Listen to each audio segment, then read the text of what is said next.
কোরআনের মজলিসে রব্বুল ইজ্জত ও জালাল আমাকে আপনাকে আসার বসার তৌফিক দান করেছেন। এজন্য হৃদয়ের সবটুকু ভালোবাসা উজাড় করে উচ্চ আওয়াজে দিল থেকে সকলে শুকর আদায় করে বলে আলহামদুলিল্লাহ। লক্ষ কোটি দুরূদ ও সালাম সাইয়্যিদুল মুরসালিন রাহমাতুল লিল আলামিন হযরত মুহাম্মদুর রাসূলুল্লাহ সাল্লাল্লাহু আলাইহি ওয়াসাল্লামের উপর। সম্মানিত হাজির, আমি আপনাদের সামনে মুখতাসার সংক্ষিপ্তভাবে পবিত্র কোরআনুল কারীম থেকে একটি আয়াতে কারিমা তেলাওয়াত করেছি। সূরা আলে ইমরানের 185 নম্বর আয়াত। কত নম্বর আয়াত? সকলে আওয়াজ করে বলেন। 185 নম্বর আয়াত। এই আয়াতের মধ্যে রব্বুল ইজ্জত ও জালাল মৃত্যুর কথা বলেছেন। আয়াতের মধ্যে রব্বুল ইজ্জত ও জালাল বলেছেন প্রত্যেকটা প্রাণীকে মৃত্যুর স্বাদ আস্বাদন করতে হবে। কি করতে হবে? আওয়াজ করে বলেন। মৃত্যুর স্বাদ আস্বাদন করতে হবে, মৃত্যুর কষ্ট এটা থেকে ভোগ করতে হবে। এই পৃথিবীতে আমরা একসময় ছিলাম না, এখন আছি। ভবিষ্যতে কি এই পৃথিবীতে আমরা থাকবো? এই পৃথিবীর মানচিত্র থেকে আমার আপনার নাম একেবারে মুছে যাবে, ঠিক কিনা বলে? এই পৃথিবীতে আপনিও থাকবেন না, আমিও থাকবো না। এই পৃথিবীতে কেউ থাকতে পারবে না, শুধু একজন থাকবেন। তিনি কে? সকলে আওয়াজ করে বলেন। তিনি হলেন আল্লাহ রব্বুল ইজ্জত ও জালাল। তিনি থাকবেন, সকলকে মরতে হবে, তাকে অন্ধকার কবরে যেতে হবে। এটা ছিল সত্য কথা, ঠিক কিনা? আওয়াজ করে বলেন। এটা ছিল সত্য কথা। প্রতিদিন আমরা মানুষকে মরতে দেখি, প্রতিদিন আমরা মানুষের জন্য কাপড়ের কাপড় বাজার থেকে কিনে আনি, প্রতিদিন আমরা মানুষের জানাজার নামাজ আদায় করি, প্রতিদিন আমরা মানুষের জন্য কবর খনন করি, প্রতিদিন আমরা মসজিদের পালকিখানা এটাকে বহন করে আমরা কবর পাড়ে নিয়ে যাই। কিন্তু আমি আপনি কেউ এগুলো থেকে শিক্ষা গ্রহণ করলাম না, ঠিক কিনা বলে? শিক্ষা গ্রহণ করি।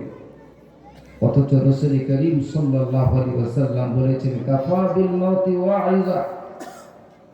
একজন মানুষ উপদেশ গ্রহণ করার জন্য লম্বা ওয়াজের কোনো প্রয়োজন ছিল না, মৃত্যুই তার জন্য নসিহত হিসেবে যথেষ্ট ছিল, ঠিক কিনা বলে?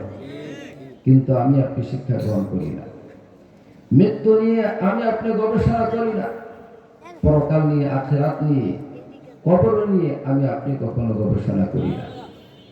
ইমাম গাযালি রাহমাতুল্লাহ আলাইহি বলেন মৃত্যুর কথা স্মরণ করা অর্থ হলো প্রতিদিন একটা টাইম নির্ধারণ করা, ওই টাইমটাতে নির্জনে বসে কবরকে স্মরণ করা, পিতৃপুরুষ যারা আছে তাদের কথা স্মরণ করা, আত্মীয় স্বজন যারা আছে তাদের কথা স্মরণ করা, যে এই পৃথিবীতে একসময় আমার দাদা বিচরণ করেছে, একসময় আমার পরদাদা বিচরণ করেছে, একসময় আমার বাবা বিচরণ করেছে, তারা এখন অন্ধকার কবরে চলে গেছে, মাটির সাথে মিশে গেছে। কত মানুষ পৃথিবীতে এমন ছিল তার সুন্দর চেহারা ছিল, কত মানুষ পৃথিবীতে এমন ছিল সে যখন হুঙ্কার দিত, হুঙ্কার দেওয়ার সাথে সাথে মানুষ ঘর থেকে বের হতো না।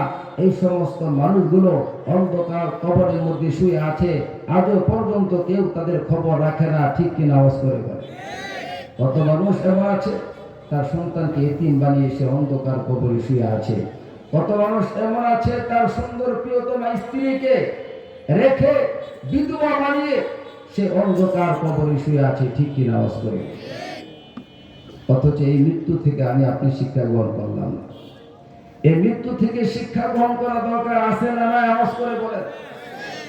একজন মানুষের অন্তরে যখন মৃত্যুর কথা স্মরণ থাকবে, পরকালের কথা স্মরণ থাকবে, তার দ্বারা কখনই কি কোনো গুনাহ হবে? আওয়াজ করে বলেন। গুনাহ হবে? গুনাহ হবে না। এই মৃত্যুর স্মরণ মানুষকে গুনাহ থেকে, অন্যায় থেকে, পাপাচার থেকে, সীমা লঙ্ঘন থেকে বাঁচাতে পারে কি পারে না? আওয়াজ করে বলে।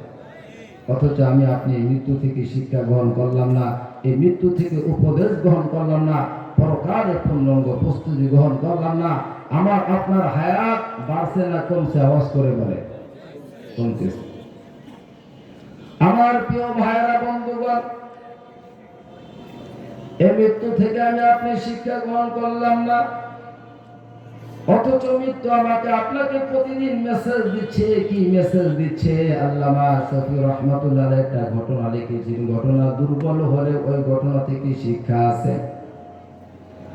আল্লামা শফি রহমাতুল্লাহ কিতাবের মধ্যে একটা ঘটনা লিখেছেন, ওই ঘটনা থেকে আমার আপনার জন্য শিক্ষা আছে। কেমন শিক্ষা?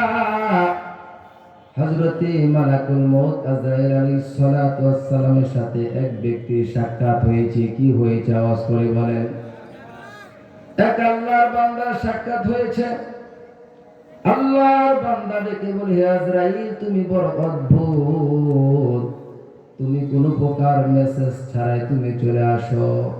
দুনিয়ার নিয়ম হলো কাউকে যদি গ্রেফতার করতে হয় আগে তাকে নোটিশ দেয়, অথচ তুমি কেমন অদ্ভুত।